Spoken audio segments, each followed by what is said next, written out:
Well, next month is Child Abuse Awareness Month, and we know in this area the numbers are high and they continue to grow.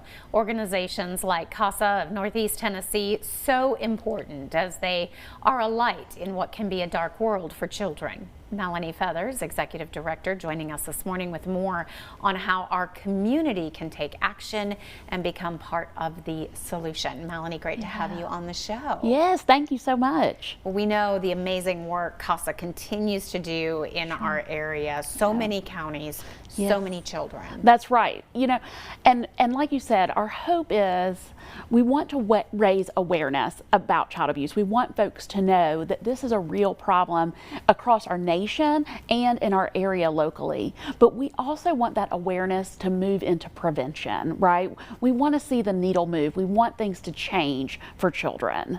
So how do we as a community come together to help push that needle in the other direction? Yeah, so I believe that prevention is really about getting upstream, right? It's really about even the things that we have already talked about on the show today, right? Things like 413 and Career Quest. When we invest in the lives of children so that they can be successful adults, that relieves some of the issues that can lead to child abuse and neglect, issues of poverty, issues of substance abuse. All of these things are things that play into child abuse. And so if we can get upstream and relieve some of those things, then we can see better outcomes in our future. So we're sort of training the next generation. That's exactly right. And that's exactly what we have to do, because we have to break these cycles. Oftentimes, child abuse is a generational cycle. This is the way things have always happened in their family. And so we have to show folks that there is a different way, and a way that can lead to better outcomes.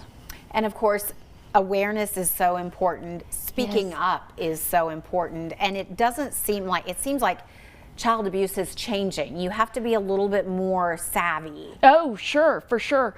You know, we are seeing more and more complex cases. Our volunteers are staying on cases longer. The cases in the court are going on longer. Substance abuse in our area plays such a key role in the neglect and abuse that our children face. But we also, in 2024, Tennessee had 47 child deaths for maltreatment. That is a huge number, you know, and so we do have to open our eyes and not be afraid to speak up. Many people don't know this, but in the state of Tennessee, everyone is a mandated reporter. Everyone is a mandated reporter. And so if you suspect child abuse and neglect, don't be afraid to call the hotline.